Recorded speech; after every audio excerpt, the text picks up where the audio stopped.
Welcome to the Bookfair Podcast. My name is Anthony, and this week we have a picture book by actress Julie Andrews. An Oregon newspaper republishes an article from 50 years ago that sounds too similar to the book censorship that happens today, and a Texas bookseller opens a library of banned books. Coming this Friday, we will have an interview with debut author T.C. Kemper, author of the new middle grade novel The Ginghams. But first, let's get started with new releases for this week. Starting with Shy by Julie Andrews with Emma Walton and illustrated by Eva Byrne. Mother-daughter collaborators Andrews and Walton Hamilton team up with Byrne for an affable New York City set story in which a quiet pup called Shy embraces her voice.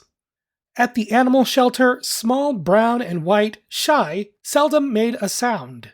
Not at supper time, not at walk time, not even at playtime. The world felt big, loud, and a bit scary to her sweet and gentle soul. Rescued by a kind-eyed pianist, portrayed with pale skin, the pup protagonist hears the beautiful sounds produced by her owner's instrument. And as something inside her began to stir, she lets loose with "ow-woo." Misunderstanding the pooch's vocalization as distress, the musician endeavors to soothe his new pet with toys, long walks, and more as he practices for an upcoming performance. When the concert arrives, Shy accompanies her human to the Carnegie Hall-like theater, but though she's meant to stay in the dressing room, the familiar sound of the new composition beckons her to the stage, where under the spotlight her voice raises sweet and true and filled with joy. Wispily inked cartoons colored with loose washes depict both human and canine emotion with stylish panache. Alliterative text and calligraphic flair bring a pleasing polish to this empowering tale. An author's note concludes, and this book is recommended for ages 4 to 8. Next is Exposures, a story about life with OCD and the power of facing your fears, by Lilly Williams.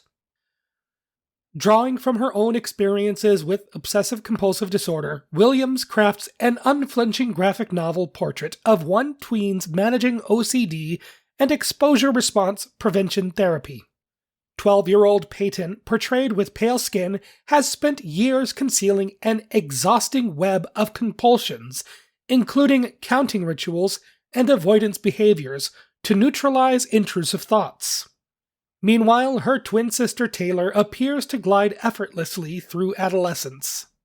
When Peyton has a panic attack that exposes the extent of her struggles, her parents connect her with a therapist who introduces her to exposure therapy. Approachable, expressive artwork immerses readers in Peyton's treatment process.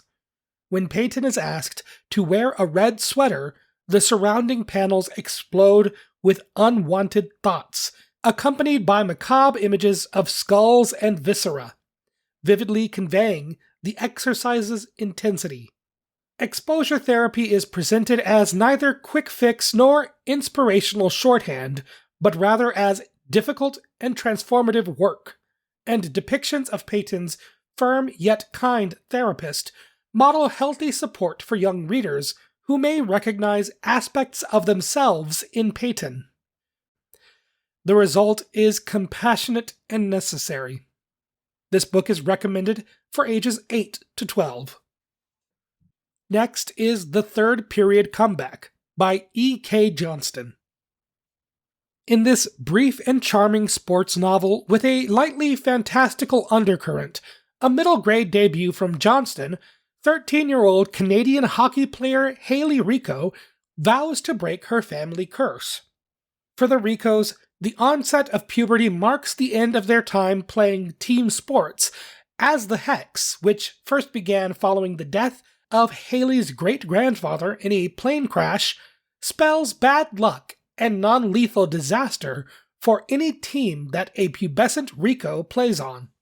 When Hayley gets her first period, she knows that upon the start of her third menstrual cycle, she must quit hockey to protect her teammates. She resolves to investigate the curse, and while she's not optimistic about her ability to break it, she refuses to give up hockey without a fight.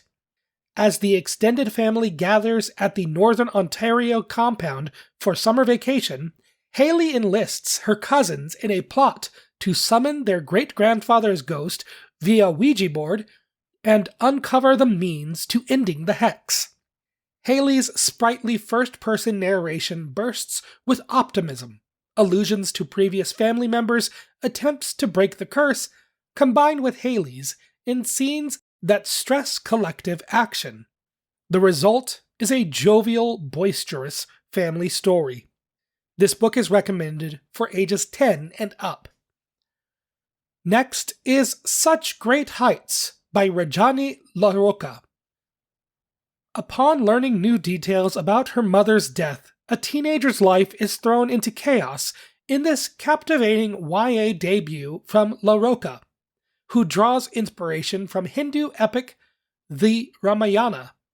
Indian-American high school junior Siya Kumar longs to be like her late mother, a corporate lawyer who worked pro bono cases at night, who died in a car accident when Siya was 10.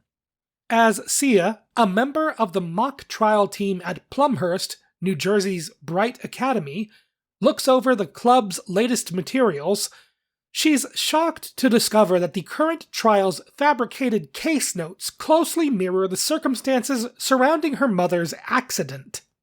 Though she wants to believe it's a coincidence, case details surrounding the deceased's rocky marriage leave Siya wondering if it's possible that her father and older sister have been hiding things from her. Tension mounts when photos of Siya and fellow mock trial team members in seemingly compromising situations, taken when she thought they were alone, appear on social media. Intelligent Siya provides a level-headed and take-charge protagonist whose quest for answers and justice never wavers, even as she contends with conflicting loyalties and hard truths brought about by uncovering family secrets. Themes of honesty and integrity penetrate an intelligently wrought narrative filled with unforeseen twists. This book is recommended for ages 13 and up. Next is Hollow Magic by Mars Lauderbaugh. A teenage witch seeking a way to tame her volatile magic finds more than she bargained for in Lauderbaugh's enchanting debut, a fantasy graphic novel. 17-year-old Rose Finch, a pale-skinned witch raised in the Fey world, has the uncanny ability to lift curses with ease.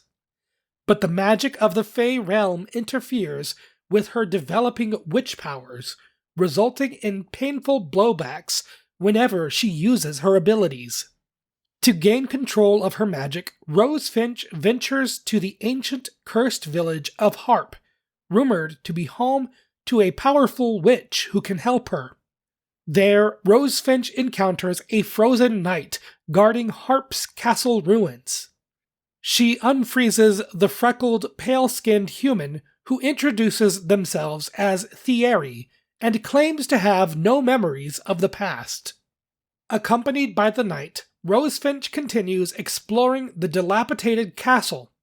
They soon find brown-skinned Morgan, who, thawed by Rose Finch's magic, introduces himself as the half-witch and half-human prince of Harp, and reveals more about the origins of the village's curse. The trio's quest unfolds across lush, dusk-colored spreads and varied paneling. Despite slight world-building and unclear stakes, fans of magical, found family narratives will find much to enjoy in this visually enticing tale. This book is recommended for ages 14 and up. The final title for this week is My Killer Family Reunion by Diunesh Thiru. Thiru injects knives-out theatricality into a simultaneously tense and humorous mystery. 17 members of an affluent Indian-American family are gathered for their annual reunion in New Jersey, when irascible, beloved matriarch Grandmom announces that she plans to amend her will. Rather than split her fortune evenly, she intends to bequeath her 3 properties, located in India and worth multiple millions, to 3 chosen family members, whom she will reveal at a later date. Shortly thereafter, she is almost run over by a masked driver. With her grandmother, Grandmom, now in a medically induced coma, 16-year-old amateur sleuth Jayashree Devi, who's always felt like an outsider among her family, attempts to uncover the perpetrator behind the near murder. Clues begin to pile up as Jay covertly interviews cousins, aunties, and uncles, and she's soon joined on her investigation by handsome Latinx-cued Hernando, a cousin's college friend with whom Jay feels an immediate romantic connection. Though subplots surrounding intimate partner violence go undeveloped, effervescent characters, dynamic interactions, and a dash of frothy romance ensure that spirits remain high throughout. Jay's pragmatic first-person narration deftly probes issues of identity and privilege in a droll offering. This book is recommended for ages 14 and up. That covers the new releases for this week. Next, we'll be taking a look at some news. But first, if you appreciate the work being done on the Bookfair Podcast, there are a number of ways to show your support. First, you can like, comment, or follow wherever you are currently listening to help push the show out to new listeners. Second, you can follow the podcast on Blue Sky, Instagram, and TikTok at BookfairPod.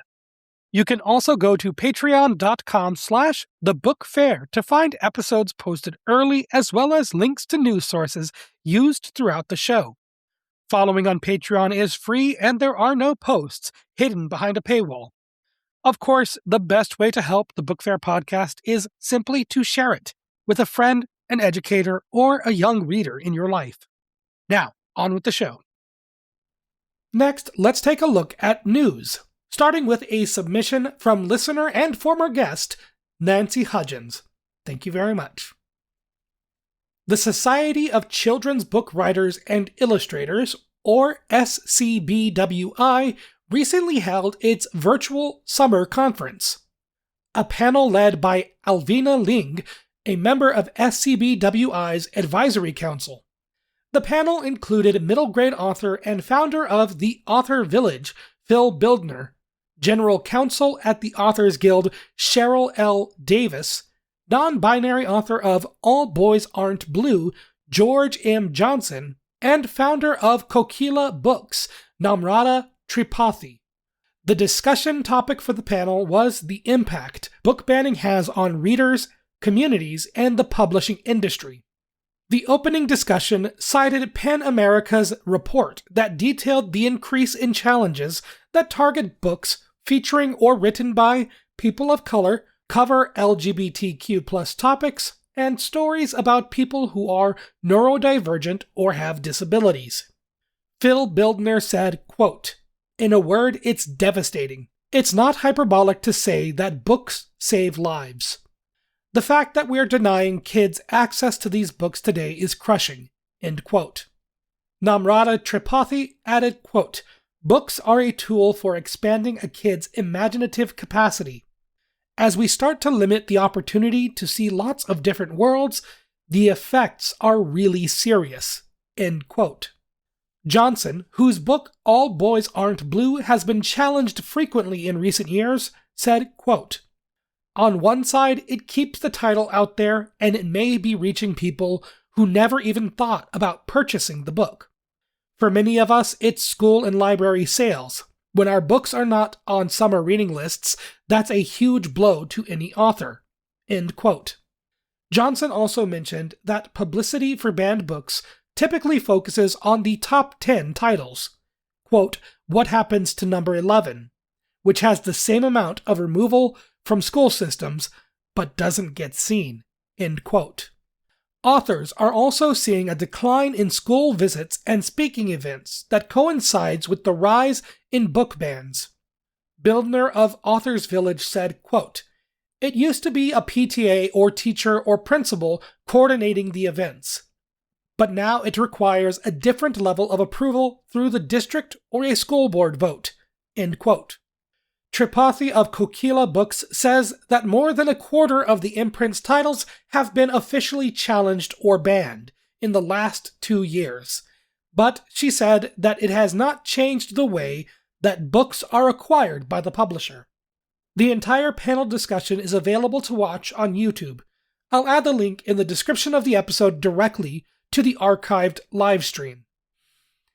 Next, following an appeals court decision not to rehear a case against an Iowa bill, Penguin Random House is filing a new, more focused injunction against the state. The plaintiffs include the Big Five publishers: Penguin Random House, HarperCollins, Macmillan Publishers, Hachette Book Group, and Simon & Schuster. Also in the filing are the Authors Guild, various authors, and community members of Iowa in school districts impacted. The bill in question, Iowa's SF 496, prohibits any material with descriptions or visual depictions of a sex act from school districts, and the Eighth Circuit Court of Appeals has ruled that the law applies to materials that demonstrably contain such content. The previous filings against SF 496 challenged the constitutionality of the bill. This third and most recent attempt to block the law is focusing on how the law has been applied to specific materials. The plaintiffs now ask the court to assess the law as applied with attention to the exact content of the work in question. Among the titles chosen for the amended complaint include plaintiff Lori Hulse Anderson's Speak, I Know Why the Caged Bird Sings by Maya Angelou, The Rape of Nanking, The Forgotten Holocaust of World War II by Iris Chang, Brave New World by Aldous Huxley, To Kill a Mockingbird by Harper Lee, and 1984 and Animal Farm, both by George Orwell. While this is simply an update to an ongoing challenge against a book banning law, BookRiot.com briefly notes in their weekly book ban article that this newest filing omits titles by LGBTQ+ authors that were included in previous versions of the lawsuit. It's unfortunate that titles by and about queer people have to be omitted when trying to reverse censorship, though I do not suspect that this was done maliciously. The filing is trying to point to specific instances where the vague nature of the law impacts classic literature. Our next story comes from Oregon, where a local newspaper is looking back on 100 years of articles published this month. 50 years ago today, as this episode releases on August 12th of 1976, the Central Oregonian published an article that read, quote, "Censorship and the removal of books from the Crook County Library will be major topics of discussion at Tuesday's library board meeting. Meeting at 8 p.m. August 10th in the library, the board will consider a request to remove the national bestseller Jaws from its shelves. Another book, The First Deadly Sin, has also received a request for removal from the shelves. Both requests were made by Mr. and Mrs. E. Hindman of Powell Butte, who find the material objectionable. In her complaint, Mrs. Hindman states that she objects to the indecent violation of marriage vows by a female character and the fruity dialogue. She feels that a youthful reader might be influenced to emulate the bad habits in the book. She describes the theme of the book as a killer shark is hunted, tracked down, and killed. Mr. Hindman objects to the use of foul language in the book and feels that Jaws would promote demented minds in the community. He stated that the purpose of the book was the ruination of the morals of the community. That is the entirety of the article published 50 years ago, where individuals wanted to control the media that members of the community had access to. Aside from some of the language, it comes down to the idea that there is a fear that works of fiction will negatively impact young readers. It was absurd 50 years ago, and it is absurd today. Next, returning to Tennessee, where Knox County Schools removed a classic book before reversing the decision. The Knox County Board of Education has approved a new policy for reviewing books that have been removed from classrooms and libraries under the state's Age-Appropriate Materials Act. Under the new policy, the process begins with a formal request for review from a Knox County school student, parent, or guardian in the district, or an employee of the school district. After the state law led to Roots, the Saga of an American Family by Alex Haley, being removed from schools in Knox County, the school board has decided to examine the removal process for challenged books due to backlash from the removal. Materials challenged for potential prohibited content would be reviewed by the District Content Committee, consisting of a school board representative, educators, and parents or guardians from the district. Going forward, the policy allows for the Knox County Board of Education to overrule a decision by the District Content Committee. If the committee deems a book to be non-compliant with state law, the board will have a 10-day period to vote on the challenged material before it is removed. While I hesitate to give this power to politically motivated members, it appears that this policy only works to stop the removal of a book and not to remove a book deemed compliant with the state law by the Content Committee. It feels that as this is written, it is an added layer of protection against challenges. While Tennessee is still subject to the Age-Appropriate Materials Act, this policy put in by one county is a step in the right direction. It would be beneficial if other districts adopt the same policy, granted that they include the provision that the board only has the power to overturn a removal of a book, and not to remove a book deemed compliant by review boards and committees. Next, on to some good news. Lawmakers in Massachusetts sent Governor Healey a bill protecting access to library materials. The Massachusetts legislature passed legislation that establishes guidelines for how schools and public libraries make decisions about the availability and appropriateness of books. SB 3241 is now sitting on Governor Maura Healey's desk, ready to be signed into law. The greatest endorsement of the bill comes from Senator Julian Kyer during the Senate session when the bill advanced. Quote, "Together we are setting forth a bill to protect free expression and intellectual curiosity, and every person's right to free expression. Massachusetts has long been a national leader in education and learning. We are home to the nation's first public library and first public school. In this Commonwealth, we have long appreciated that unabridged access to knowledge is a key to finding opportunity and fulfillment. This legislation builds on that proud, long-standing tradition by ensuring that decisions about library collections are made by trained professionals through a transparent process, not by political pressure or intimidation." End quote. Under Senate Bill 3241, materials can only be removed from a school library after a vote by the school committee or board of trustees if it is a charter school. Before that vote, there must be a public hearing and determination from a review committee that the material taken as a whole, based on clear and convincing evidence, does not have any educational, literary, artistic, personal, or social value, or is not age-appropriate.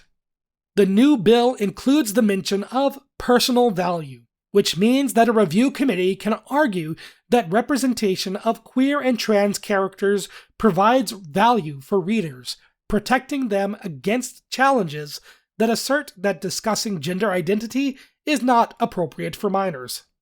And the part that makes my heart sing is the senator and the legislators that passed this bill showing respect and trust for the professionals that make decisions regarding material acquisition. Our final story this week comes from Texas, where a bookseller opens a library for patrons to openly borrow and trade banned books. Ryan Holiday, author and owner of the Painted Porch Bookshop in Bastrop, Texas, has opened a library next to his store that only carries books that have been banned, challenged, or threatened for removal from school and public libraries. Anyone can walk in and take one home for free.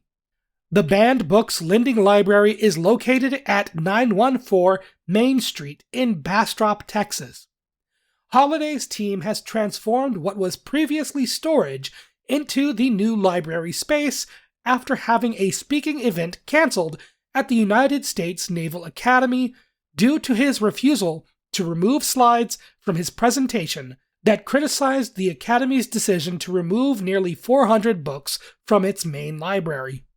The Banned Books Lending Library opened in mid-July, and donated books can be dropped off in person or mailed to Painted Porch Bookshop, attention Banned Books, 912 Main Street, Bastrop, Texas, 78602. Visitors can take a book, leave a book, or both. The library has the same hours as Painted Porch, Sunday through Thursday, 10 a.m. to 7 p.m., and on Fridays and Saturdays from 10 a.m. to 8 p.m. This will conclude another episode of the Bookfair Podcast.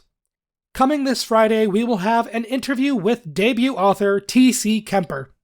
If you'd like to stay up to date with the show, you can follow wherever you are currently listening or on Instagram, TikTok, and Blue Sky at BookfairPod. If you'd like to help the Bookfair Podcast grow, you can also go to patreon.com/thebookfair. Following on Patreon is free, and there are no posts hidden behind a paywall. You can find links to news sources as well as episodes posted early. Simply add the RSS feed to your preferred podcast platform. Of course, the best way to help the Bookfair Podcast is simply to share it with a friend, an educator, or a young reader in your life. Thank you so very much for listening, and as always, I'll talk to you next time.